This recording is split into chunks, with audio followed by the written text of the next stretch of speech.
Vocês estão vendo a Pri aqui comigo, deve estar se perguntando, né? Uau, eu disse uau quando ela aceitou o desafio de preparar esse sermão comigo. E como foi feito a 4 mãos, nada melhor do que ela estar junto comigo para trazer aquilo que Deus falou com ela diretamente, enquanto nós preparávamos, orávamos, buscávamos a orientação de Deus para esse sermão de hoje. Eu sei que Deus vai falar com você, tenho certeza disso, assim como falou comigo e falou com ela. E hoje é nosso último domingo de maio. Estamos falando mais uma vez sobre nós das nossas famílias, né? Não só nós das nossas famílias, mas também os nós, os emaranhados que tem na nossa família. E hoje nós vamos falar sobre a família de Jacó. A nossa mensagem ela está baseada lá no livro de Gênesis, nos capítulos 24 até o capítulo 33. Tem muita história para contar sobre Jacó. Mas nós vamos dar ênfase em como desatar os nós. Será possível desatar nós? Uau, creio que sim, creio que sim. Queridos, tem um gráfico que vai mostrar um pouquinho a estrutura dessa família. Abraão, todos lembram, aquele que teve um chamado de Deus, escolhido pelo Senhor, para ser o pai das nações, o pai de uma grande nação, pai de multidões. Abraão, quando andava no deserto, pisava as areias do deserto, Deus diz para ele, os seus filhos serão como as areias desse deserto. Na noite do deserto, ele olhava para o céu, via as estrelas e Deus dizia, a sua geração, os seus filhos, serão como as estrelas do céu. E sabe o que acontece? Olha para a pessoa do lado, diz para ele, filho de Abraão, que bom te encontrar aqui. Filha de Abraão, a promessa já está se cumprindo, aleluia! As promessas de Deus se cumprem, amém? Amém! Mas a história desse homem, a história dessa família, não é uma história de famílias perfeitas. São famílias imperfeitas, onde a graça de Deus se manifesta. Abraão, pai de Isaac. Isaac casa-se com Rebeca. Nessa história toda que leremos, tem um personagem que é o tio, chamado Labão. Esse homem é chave nessa história também. E aí tem 2 filhos. Demora para Isaac ter o filho, para Rebeca engravidar. Então, Deus envia gêmeos. E todos nós sabemos que naquela cultura, o primeiro a nascer é o primogênito, e o primogênito tem sobre ele coisas, responsabilidades e desafios, bênçãos especiais também sobre ele, desafios também e muita responsabilidade. O que acontece, queridos, é que ao nascer Esaú por primeiro, imagina ali o médico, né, tirando o primeiro, que não tinha médico para tirar, e vem alguém segurando pelo calcanhar, dizendo, eu não largo você. E é Jacó. O nome Jacó, Yaakov, no hebraico, significa isso. Aquele que segura pelo calcanhar. Aí você vai dizer assim, mas pastor, eu ouvi a vida inteira que Jacó é enganador, que Jacó é mentiroso. É também. Por quê? Porque Jacó se tornou um nome que traz essa referência de nós da vida. Você conhece gente assim? Pessoas que você ouve o nome e você lembra, ah, fulana fofoqueira, fulano fofoqueiro, ah, ele, o corrupto, conheço, ah, aquele, o promíscuo, ah, aquele, o mentiroso, nomes que acabam assimilando para si uma imagem, acaba assimilando para si comportamentos negativos. E é isso que aconteceu com o nome de Jacó. E quando nós olhamos lá no nosso livro do mês, que acontece nas melhores famílias, quando ele abre o capítulo sobre a história de Jacó, o título que ele dá é A Herança do Engano. O Marcos falou que enganador foi um nome que se atrelou à vida de Jacó ao longo, né, do tempo que ele foi vivendo. Só que quando nós lemos o título A Herança do Engano, a gente percebe que isso não surgiu na vida de Jacó, como dizem os nossos adolescentes, para adolescentes, do nada. Nossa, me engano, pulou na minha vida do nada. Não, a herança é algo que a gente recebeu de alguém. E herança vem de alguém que veio antes de nós. E na Bíblia nós vemos que essa questão do engano, ela estava presente não só na vida de Jacó, mas também na vida de seu pai Isaac, de sua mãe Rebeca, e na vida de seu avô Abraão e de sua avó Sara. foi algo que ele herdou de uma cultura familiar. Quando nós falamos em cultura familiar, em herança familiar, nós estamos falando de comportamentos, pensamentos, princípios, modo de agir inconsciente ou conscientemente que nós adquirimos da nossa família de origem, né? Pela própria convivência. Desde que a criança nasce, os pais já começam a ensinar as coisas. E ainda que não ensinem, começam a se comportar de forma que a criança vai observando e vai aprendendo com aquilo. Isso é uma cultura familiar. Mas numa cultura familiar tem muita coisa boa. Lá na nossa casa, por exemplo, eu sempre falo que meu sogro, nunca vi ele reclamando de nada da vida. Ele é uma pessoa contente, que tem contentamento. E ele vive assobiando pela casa e fazendo barulho com a boca, que até perturba a gente. E aí, na minha casa, eu tenho uma pessoa que passa o dia também fazendo barulho com a boca e assobiando, assim, demais da conta. E que não é uma única pessoa, são 3 pessoas. Porque é uma herança que está vindo de avô para pai, para filhos que o dia inteiro fazendo barulho em casa com a boca. Assim, mas é uma questão de estar alegre, de estar contente. Eu digo para a Pri que se Deus me levar antes, ela não vai conseguir esquecer de mim. Porque os dois fazem as mesmas piruetas e maluquices que eu faço dentro de casa o tempo todo, que irrita ela algumas vezes, né? Passa do ponto. Muitas vezes. Mas nós não herdamos só coisas boas de uma cultura familiar. Na nossa casa, tem hábitos que estão impregnados há muito tempo, talvez há muitas gerações, mas que não fazem parte da cultura do reino de Deus. E, com isso, nós repetimos aqueles comportamentos que não deveriam ser repetidos. Quando a gente fala de cultura familiar, nós estamos falando de comportamentos cuja culpa não tem que ser atribuída exclusivamente aos nossos antepassados. Já ouviu aquilo? Eu sou assim porque minha mãe fez assim e eu não tenho como mudar. É assim, sempre foi e pronto. Quando a gente fala de cultura familiar, a gente fala de responsabilidade sobre os nossos atos, consciência sobre os nossos atos e participação no meu processo de mudança.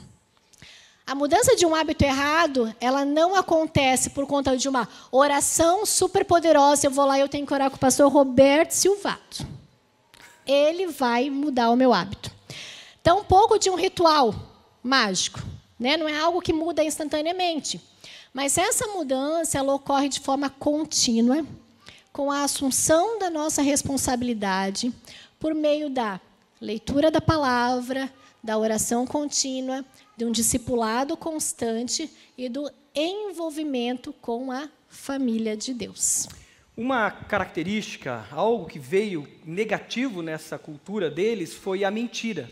A mentira era muito comum na cultura de Abraão, Isaque e Jacó, chegando ao ponto de Jacó ser o ápice desse nó cego que foi sendo levado à cultura deles, levado esse hábito da mentira dentro disso. 3 gerações carregaram esse mau hábito ou esse pecado, que é o pecado da mentira. Quando você lê Gênesis 12, por exemplo, você vê na vida de Abraão isso acontecendo. Uma situação de fome tomou conta ali da terra, e aí Abraão ele é obrigado a se refugiar no Egito, e se refugiando no Egito, ele leva Sara com ele, e no caminho ele pensa, Sara é muito bonita. E quando chegar lá, eu corro o risco de alguém me matar para ficar com a minha esposa. E aí ele mente, ele diz que Sara era irmã dele. Chegando no Egito, acontece isso, o rei vê Sara, vê que é muito bonita, pegam Sara e leva para um harém. Imediatamente a mão de Deus pesa sobre o Egito, o rei percebe que tem alguma coisa errada, ele volta e diz, Abraão, o que você fez comigo? Abraão confessa o seu pecado, Abraão é expulso do Egito. Mas essa história se repetiu na vida de Isaque. Isaque, da mesma maneira, numa situação assim, ele mente para o rei Abimeleque que Rebeca era sua irmã. repete aquela situação. E isso vai se repetir de novo na vida de Jacó, pela vida toda dele, a mentira fazendo parte da herança, que é essa herança do engano fazendo parte, ao ponto de chegar no ápice disso tudo, que eu chamaria do grande nó cego que aconteceu na vida de Jacó, quando ele engana, junto com a mãe, numa grande manipulação, engana seu pai já idoso. Escuta essa história de novo, se você já ouviu, e se não ouviu, ouça essa história, se você quiser abrir a sua Bíblia lá em Gênesis, capítulo 27. Ela toca a gente. E diz assim, Gênesis 27. Tendo Isaque envelhecido, seus olhos ficaram tão fracos que ele já não podia enxergar. Certo dia chamou Esaú, seu filho mais velho, e lhe disse, meu filho. E ele respondeu, estou aqui. Disse-lhe Isaque, já estou velho e não sei o dia da minha morte. Pegue agora suas armas, o arco e a aljava, vá ao campo caçar alguma coisa para mim. Prepare-me aquela comida saborosa que tanto aprecio e traga-me para que eu a coma e o abençoe antes de morrer. Ora, Rebeca, a esposa de Isaque, estava ouvindo o que Isaque dizia a seu filho Esaú. Quando Esaú saiu ao campo para casar, Rebeca chamou o seu filho Jacó e contou para ele tudo o que o pai tinha falado para Esaú. E aí nós fomos lá para ela pediu para que Jacó preparasse, fosse buscar uma comida para que ela preparasse rapidamente para o pai, e ela ia dar como se ele fosse Esaú. E aí ela até cobre Jacó com peles de camelo, de animais, para que ele se parecesse por Esaú, porque Esaú tinha a pele o corpo mais peludo. E a partir do versículo 18, aparece Jacó indo até Isaque. Ele se dirigiu ao pai e disse, meu pai. Respondeu ele, sim, meu filho, quem é você? Jacó disse a seu pai, sou Esaú, seu filho mais velho. Fiz como o Senhor me disse. Agora, assente-se e coma do que cacei para que me abençoe. Isaque perguntou ao filho, como encontrou uma caça tão rapidamente? E olha a resposta. O Senhor, o seu Deus, a colocou no meu caminho. Então Isaque disse a Jacó, chegue mais perto, meu filho, para que eu possa apalpá-lo e saber se você é realmente meu filho Esaú. Jacó aproximou-se do seu pai Isaque, que o apalpou e disse, a voz é de Jacó, mas os braços são de Esaú. Não o reconheceu, pois seus braços estavam peludos como os de Esaú, seu irmão, e o abençoou. Isaque perguntou-lhe outra vez, você é mesmo meu filho Esaú? E ele insistiu na mentira. Sou. Então lhe disse, meu filho, traga-me da sua caça para que eu coma e o abençoe. Jacó a trouxe e seu pai comeu. Também trouxe vinho e ele bebeu. Então seu pai Isaque lhe disse, venha cá, meu filho, dê-me um beijo. Ele se aproximou e o beijou. Quando sentiu o cheiro de suas roupas, Isaque o abençoou. E vamos para o 30.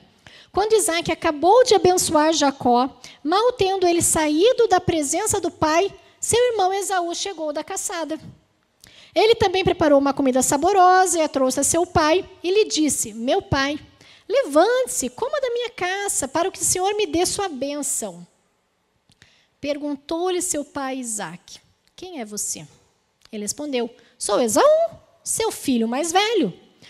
Profundamente abalado, Isaque começou a tremer muito e disse, quem então apanhou a caça e a trouxe para mim? Acabei de comê-la antes de você entrar, e a ele abençoei, e abençoado está. Quando Esaú ouviu as palavras de seu pai, deu um forte grito, e cheio de amargura, implorou ao pai, abençoe também a mim, meu pai. Mas ele respondeu, seu irmão chegou astutamente e recebeu a bênção no lugar de você. E disse Esaú, não é com razão que o seu nome é Jacó? Já é a segunda vez que ele me engana. Primeiro tomou o meu direito de filho mais velho e agora recebeu a minha bênção. A vida de Jacó, ela foi um engano e ela vai se repetindo de tal forma que o seu nome se torna engano, mentira e usurpação. Mas essa questão do engano e da mentira, ela não parou lá na vida de Jacó, né? A manipulação, o jeitinho, tanto é que aqui no Brasil nós chamamos até de jeitinho brasileiro, né? Ela continua nas nossas casas. E muitas vezes nós damos a desculpa de que é uma mentirinha boa e de que é um jeitinho bom, que ele tem a finalidade de fazer o bem. Quando meu pai faleceu, ele deixou para nós um escritório de contabilidade, e eu e meu irmão estávamos ali vendo a relação de clientes, analisando as contas e decidindo o que fazer com o escritório, né? Porque nenhum de nós dois é da área. Foi quando então a esposa do meu pai chegou e falou assim: olha só, há uns 2 meses atrás aconteceu uma coisa que o pai de vocês não queria que vocês soubessem de jeito algum, mas eu vou ter que contar para vocês. Tinha um cliente que precisava obter um empréstimo, e para obter esse empréstimo ele precisava comprovar uma condição financeira, e ele não tinha esse dinheiro, ele não ia conseguir o empréstimo. Então, ele e seu pai combinaram que seu pai passaria um valor alto para a conta dele, assim que ele obtivesse o empréstimo, ele devolveria. Porque o valor tinha essa finalidade, né, dele conseguir um empréstimo no banco, comprovar uma estabilidade, alguma coisa assim. Só que o cliente não devolveu esse dinheiro para o seu pai. Quando eu e meu irmão ouvimos aquilo, surpresos, a gente pensou 2 coisas. Automático, assim, os dois. Primeiro, quem tem a santa ingenuidade de transferir um dinheiro para o cliente alto, achando que no dia seguinte vai receber de volta? Mas esse não era o ponto alto da questão. A segunda coisa que nós pensamos foi que, ainda que aquela transferência ela visava o bem. E seu pai era uma pessoa muito boa. Isso. Sempre ajudava as pessoas. O meu pai sempre ajudava. Disposição o tempo todo para ajudar. Sempre tirava do bolso para ajudar as pessoas. Isso era muito comum na vida dele. Então, aquela finalidade era boa, era de ajudar o cliente. Mas ela tinha uma segunda finalidade, que era enganar o banco, enganar um terceiro. E por mais que lá no fundo a gente pense, mas o banco merece. Aquilo era uma mentira. Era uma mentira. E eu, infelizmente, não tive a oportunidade de perguntar para o meu pai se ele tinha se tocado dessa segunda finalidade, porque ele tinha um coração bom e talvez não tivesse se tocado. Mas, caso ele não tenha se tocado, isso é um exemplo muito claro de como a mentira está impregnada nas nossas famílias, a ponto da gente não mais percebê-la. Queridos, Martin Luther King tem uma frase que vai aparecer lá, que diz assim: hoje é o dia certo de fazer a coisa certa da maneira certa. Quando nós fazemos a coisa certa da maneira errada, as consequências serão ruins. Não tem como a consequência ser boa. E quando a gente, até na ânsia de fazer o bem, usurpa o caminho, na ânsia de dar a bênção para o filho mais novo, tira do filho mais velho e engana o pai, a gente corre o risco de desconstruir tudo o que nós construímos. O Marcos falou sobre Abraão e Sara, sobre Isaac e Rebeca. Eles plantaram mentiras que foram potencializadas na vida de Jacó. Quais são os nós que nós herdamos? Quais são os nós que sempre foi muito comum na nossa família, que até veio de uma cultura familiar e que talvez até tenha sido ensinado a nós como coisas boas, que nós temos permitido que continue dentro da nossa casa e que tem nos afastado de Deus? Segunda característica que é um nó nessa família, que é muito forte e gera muitas consequências, foi a passividade e a dominação. Isaac se torna um pai passivo, um pai acomodado. Isaac, nessa passividade, ele tem para si uma mulher agora que é dominadora. Queridos, homens passivos colocam as suas famílias em risco. E essa é uma grande questão da nossa sociedade hoje. Homens que se tornaram passivos. O mundo está caindo ao seu redor, as coisas estão acontecendo, a família está buscando uma solução e você está plantado no sofá. Talvez não plantado no sofá, mas plantado no seu trabalho, com as suas atividades, com o seu trabalho. Ou talvez plantado no seu ministério, ou talvez plantado em outras coisas e não toma uma atitude. Queridos, passividade é pecado. Passividade é pecado. Tiago, capítulo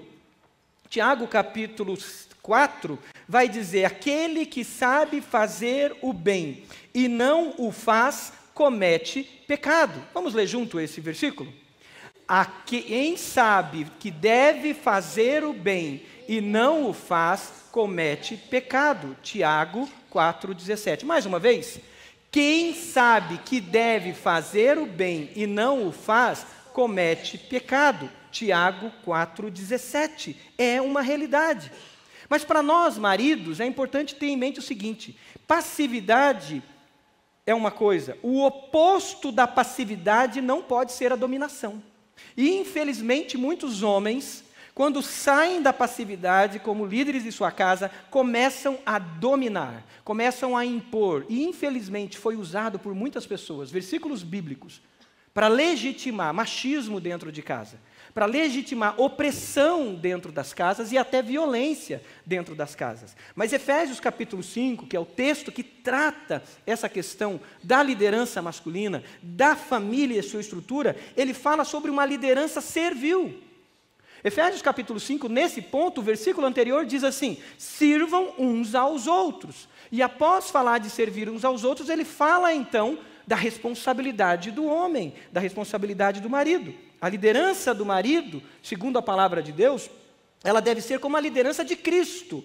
Uma liderança servil que edifica e lidera a sua casa num processo de decisão. Eu trabalho servindo, edificando e apontando uma missão. Não é dominação. Queridos, os nossos gabinetes, e eu diria também, conversando com psicólogos, terapeutas e conselheiros, não só os gabinetes pastorais, mas os consultórios, estão cheios de mulheres dizendo: pastor, o que eu faço para o meu marido sair da poltrona? O que eu faço para mexer aquele brutamontes? É uma pergunta recorrente. A grande questão é o que a gente faz para mexer aquele brutamonte.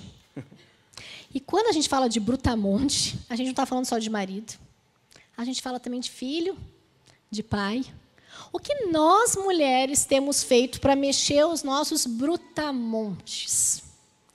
A história nos mostra a Sara com uma promessa de Deus sobre sua vida, de que ela seria mãe de uma grande nação, de que ela teria um filho.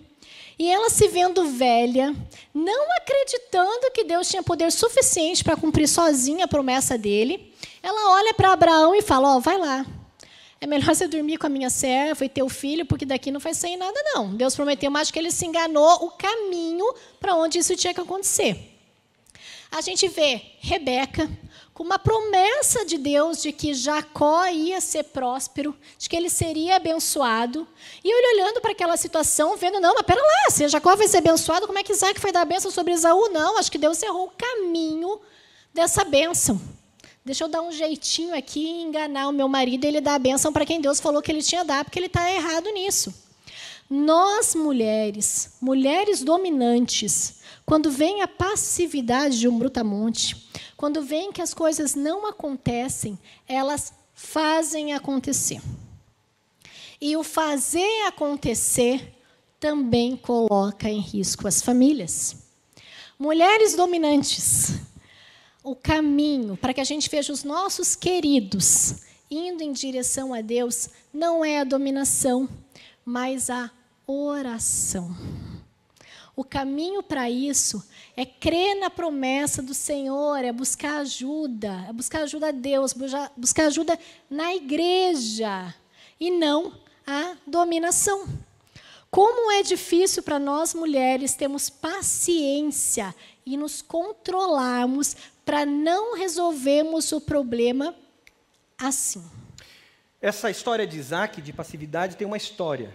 É bom lembrar que Isaac é filho de 2 pais controladores.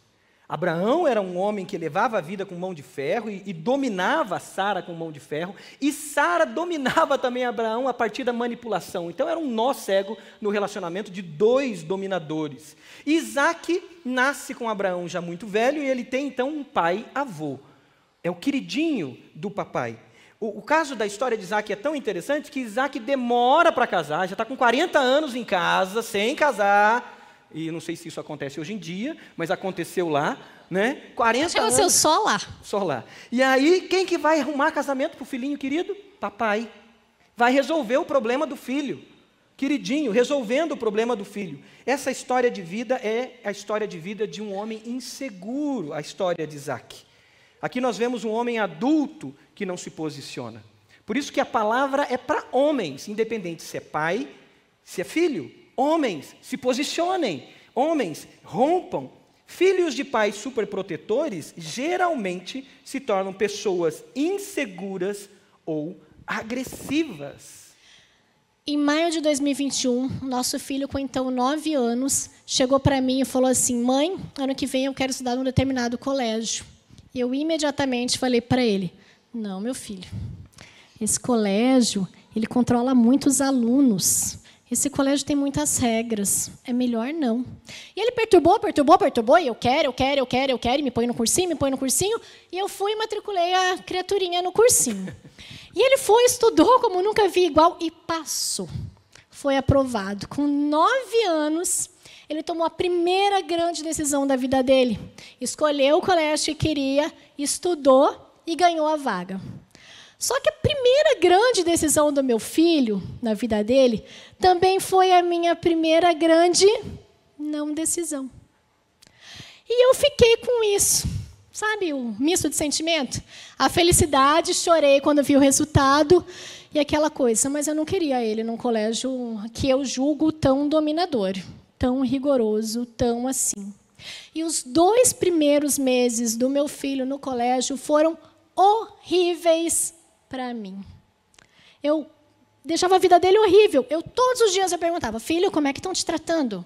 Filho, o que eles fazem? Como é que é a comida? Tem que usar isso? Tem que fazer isso? Eles tratam bem? Eles deixam você falar na sala? É assim que funciona? Não, não é?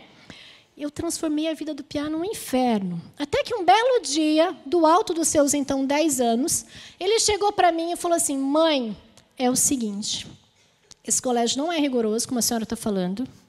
A única diferença é que tem mais formalidades. E é simples a solução, é só cumprir, e está tudo bem. Todo mundo me trata bem, eu nunca passei fome lá. Está tudo ótimo. Para de perguntar, por favor, se eu quero mudar de colégio, porque até isso eu perguntava. Eu falava: filho, não é porque você passou que você é obrigado a ficar lá, tá bom? Mamãe pode te pôr em outro, meu querido, se você quiser. Então, para de perguntar se eu quero mudar de colégio, porque eu não quero, e está decidido. A mamãe não tinha mais o total controle sobre a vida. E eu nunca mais perguntei. Mas, na verdade, o que eu tinha? Eu tinha um instinto de superproteção e de controle por uma situação que eu sequer conhecia. E que não existe, gente. Não existe. Ele estava certo em todas as palavras dele. Hoje eu posso falar, a Dani pode falar também, que está aqui. Não existe. Mas o meu instinto de superproteção, porque meu filho ainda não pode passar por nenhum problema da vida, poderia ter transformado uma criança decidida em um homem passivo, que ia crescer achando que as decisões dele não são válidas e não são corretas, e que, se não for a mamãezinha que decidir, nada dá certo na vida dele. Ainda domingo passado, nós conversávamos na classe de pais águias, Rodrigo e Marília estão aqui, que são nossos professores, sobre análise das gerações. E eles nos traziam estudos de que a geração conhecida como geração Z, que são aqueles que nasceram entre 2015 e 1995, que hoje tem entre 8 e 28 anos, estão no primeiro plano de doenças mentais, doenças emocionais, altos índices de ansiedade e de suicídio. E que isto, como uma das causas disso, é a superproteção e o supercontrole dos pais e a total omissão dos filhos. Na história de Isaac e Rebeca, nós vemos que a passividade do pai e a dominação de uma mãe causaram uma extrema rivalidade entre os irmãos Esaú e Jacó. Quais são os nós que surgiram na nossa vida como consequência de uma passividade e de uma dominação. Queridos, esses nós vão se repetindo e eles vão se multiplicando. Os nós aumentam à medida que a gente não trata um por um deles. Para isso, nós precisamos, então, de santificação.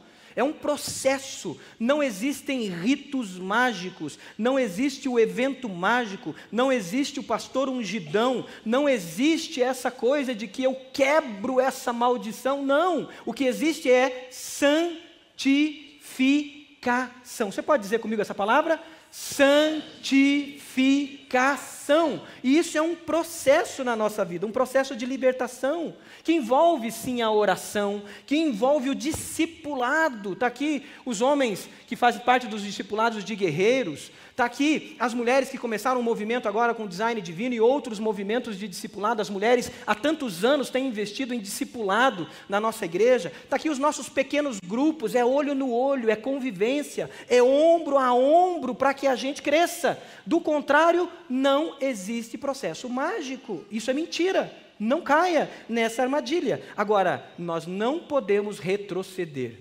Precisamos continuar no processo de santificação. Jacó não entra num processo de libertação e santificação. Os nós aumentam mais. Nós vimos o ápice que chegou na vida dele ao ponto de enganar o seu próprio pai. A malandragem toma conta e agora sabe o que acontece? Os meus nós faz com que eu também caia em nós de outros, e esse nó cego na vida só aumenta. Jacó se torna, ele foge, e fugindo, ele se torna um escravo passivo do seu sogro, que também o engana cada vez mais. Você já viu gente assim? Gente que sempre tem uma vantagem para contar, que ganhou, mas que sempre foi enganado por alguém? Quem vive de dar nós é presa fácil dos nós dos outros. Nós vimos que Jacó acabou se tornando escravo de Labão, que era seu tio, depois virou seu sogro, porque ele teve que fugir para a casa de Labão, porque ele enganou Esaú. Ele sempre dava nós e acabou sendo presa fácil do nó que Labão dava na vida dele. Mas quando a gente lembra da família de Abraão, da família de Isaac e da família de Jacó, esses nós que nós contamos aqui e que estão escritos na Bíblia, eles não são a primeira coisa que vem na nossa cabeça. Quando a gente lembra de Abraão e de Isaac e de Jacó, a gente lembra de promessa de Deus. Aleluia. A gente lembra de pai da fé. Aleluia.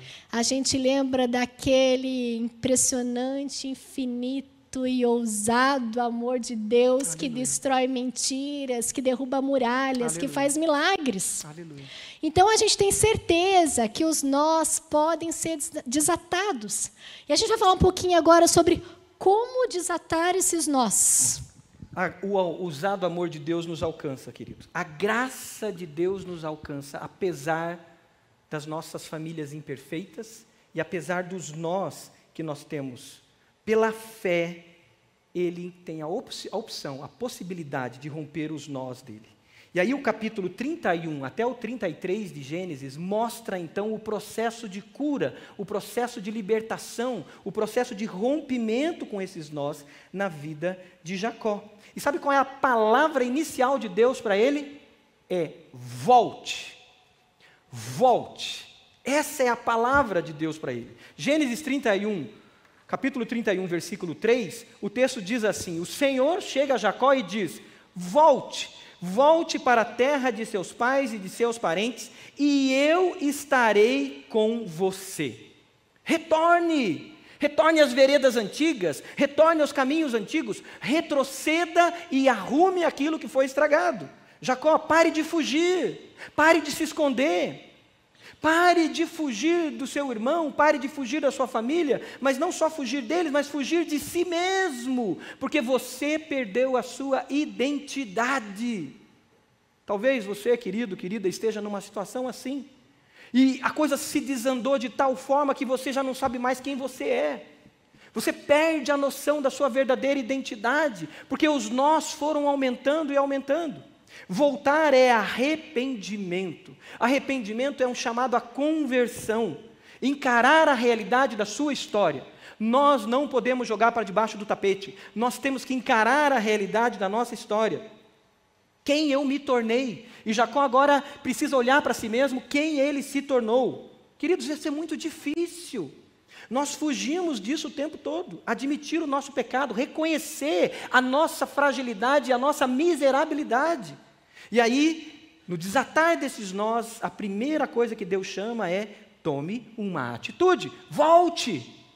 Capítulo 31 de Gênesis fala isso. E agora Jacó tem que encarar o seu sogro, que tinha feito da sua vida mais nós ainda, 7 anos enganado, depois mais 7 anos, depois enganado nos salários, enganado o tempo todo acomodado, sendo enganado, vivendo a mentira e o jeitinho. E aí Jacó precisa romper. O chamado de Jesus para nós, queridos, ao discipulado, Jesus, que é aquele que já trilhou o caminho, número 1, que já passou e nos mostrou como viver o caminho, é um chamado para a renúncia. Jesus disse: aquele que não negar-se a si mesmo não pode ser meu discípulo. E o negar-se a si mesmo implica muitas vezes olhar para nós e romper com tradições pagãs que recebemos. Às vezes de famílias cristãs que ainda não tinham rompido tradições, costumes, mentiras, pecados. Nós temos que nos posicionarmos e rompermos. A pergunta de Deus para nós é: com quem você precisa romper para ser livre? Ou com o que você precisa romper para ser livre? Eu lembro de um dia, de um irmão após o retiro Celebrando a Vida, que é um retiro que faz parte de um processo de discipulado. Lá não é um encontro mágico que você vai sair transformado. Não caia nessas conversas de que você vai para um lugar e você vai voltar a outra pessoa. Você vai para qualquer evento, qualquer retiro, qualquer congresso, qualquer ação, para iniciar um processo de transformação que talvez você está acomodado. Mas não existe isso. Isso é mentira e cria frustração. Mas o retiro Celebrando a Vida, num processo que é um passo nesse processo de transformação. Eu lembro de uma segunda-feira, um irmão chegar aqui, na sala do pastor Roberto, o pastor não estava ali, e aí ele procurando me encontrou e disse: eu preciso devolver isso aqui. E eu: o que é isso? Isso aqui é um rompimento meu com meus canais de TV. Porque eu estava preso à pornografia, eu estava preso a canais, e eu quebrei aqui o aparelho que faz as conexões do canal, e está aqui, entregue isso aqui para o pastor Roberto. Falei: amém, vamos orar juntos aqui. Louvado seja Deus, você está me dando um testemunho de vida. Isso é romper com pessoas e com coisas. Quais são os nós da cultura familiar que precisam ser rompidos? Nós que nós carregamos. Mas quando a gente fala em desatar nós não falamos apenas em ter uma atitude e romper com aquilo que não agrada a Deus e que nos aprisiona. Isso é uma segunda coisa que a história de Jacó nos mostra. A partir do Gênesis 32, ela começa a contar uma história de preparação para o encontro com seu irmão Esaú. E assim, para Jacó não bastava mais ele sair só da casa de Labão, mas ele também tinha que buscar a reconciliação com quem ele tinha enganado. E a Bíblia fala que ele estava com medo. E quem de nós não teria medo de um irmão mais forte, que tinha 400 homens com ele? Quem de nós não teria medo de um irmão que a última vez que você tinha visto, ele tinha prometido que ia acabar com você, que ia te matar? Que todo mundo sabia isso, é o que a Bíblia fala. Ele estava com medo desse reencontro, mas ele tomou um passo em direção ao encontro, a fim de buscar reconciliação.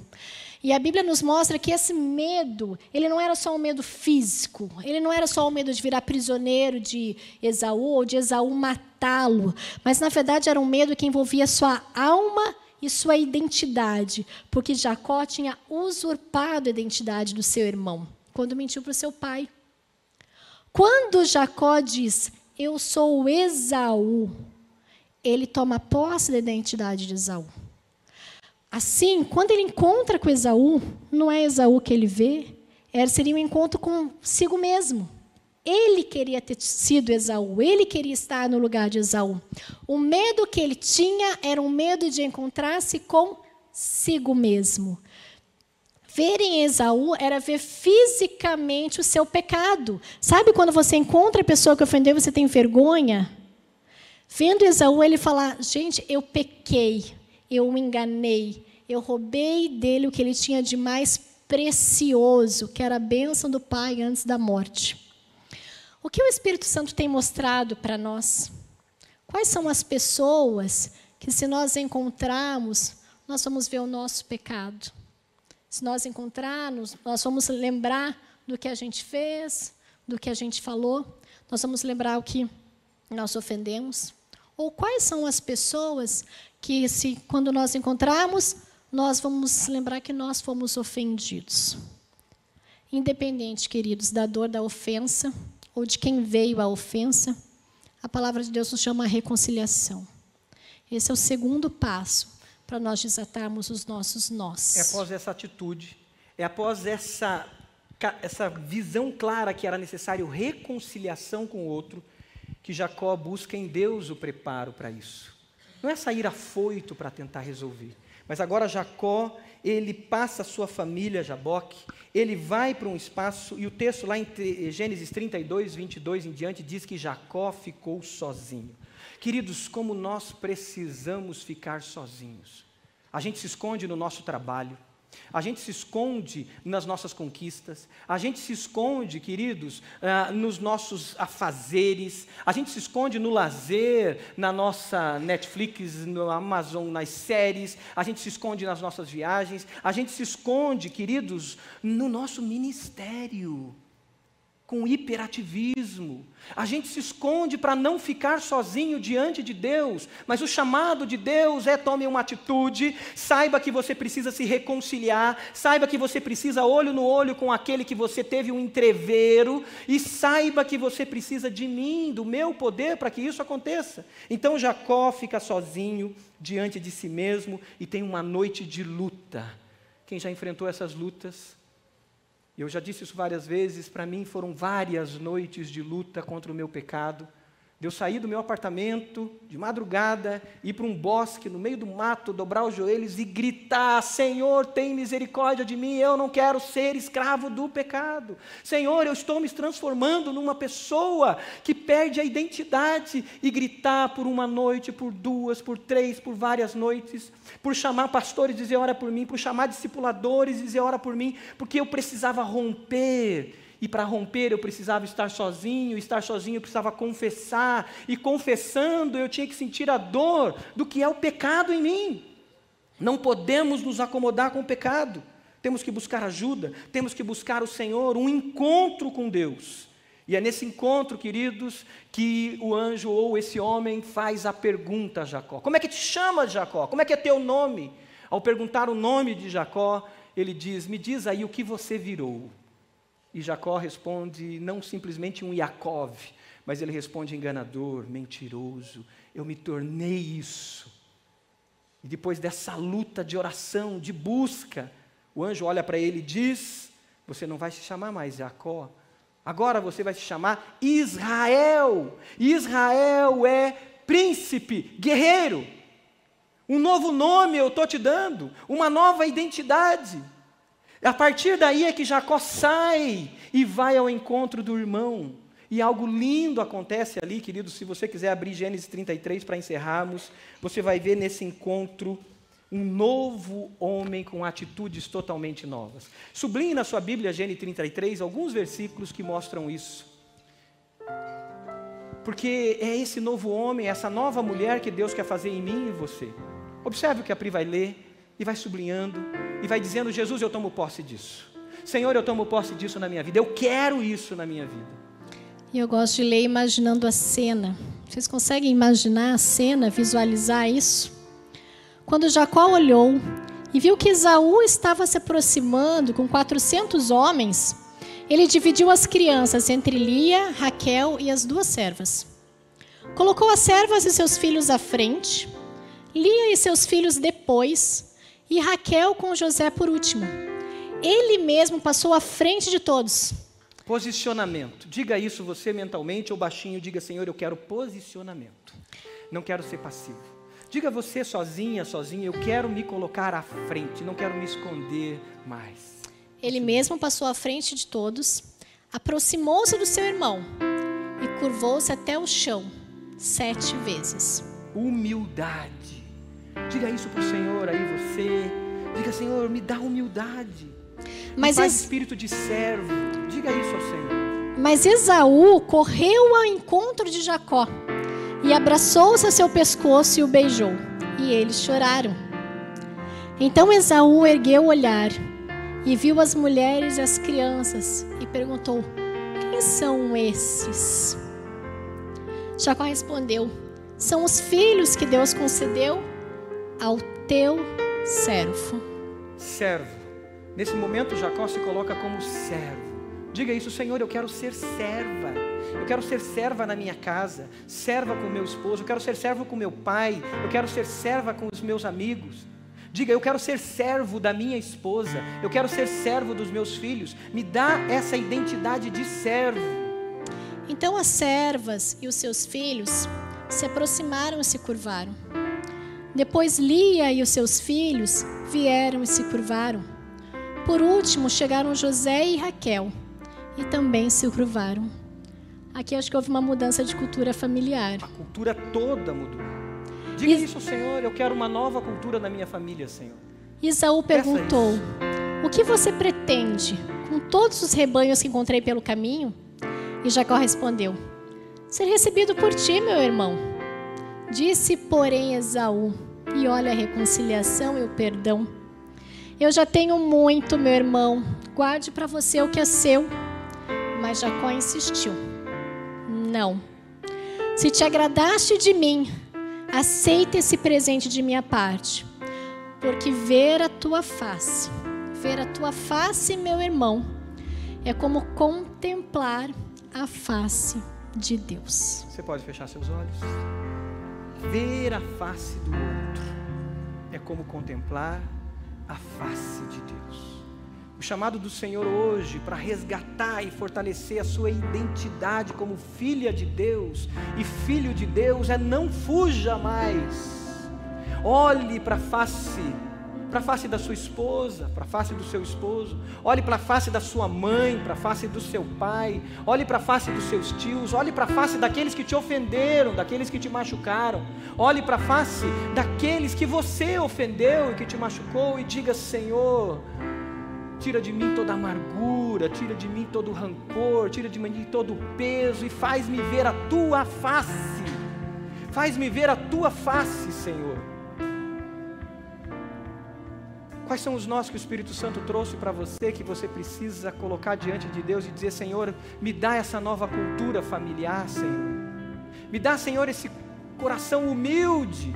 Senhor, me dá esse coração que vai se dobrar 7 vezes, mas não tem interesse de usurpar e enganar, tirar vantagem, mas é se dobrar diante do Senhor. Hoje é o dia que o Senhor te chama a voltar aos caminhos antigos, a voltar ao caminho do Senhor, a voltar à comunhão da igreja do Senhor, a voltar a ser igreja, a voltar a viver plenamente, porque Deus está forjando na sua vida uma identidade, a identidade de Cristo Jesus. Enquanto a igreja está orando, eu sei que o Espírito Santo está falando muitas coisas a cada um. Eu pergunto para você que está longe dos caminhos do Senhor, que anda de longe olhando o que Deus está fazendo com a igreja de Jesus. O chamado do Senhor é: volte. Você entende que você precisa se voltar ao Senhor e se render ao Senhor Jesus totalmente? Se você entende isso e quer hoje declarar Jesus seu Senhor, seu Salvador, que você vai viver com Ele, com a igreja dEle, eu te convido a levantar uma das suas mãos, que eu quero orar por você também. Alguém que declara Jesus, que se volta aos caminhos do Senhor. Amém, Deus abençoe. Mais alguém?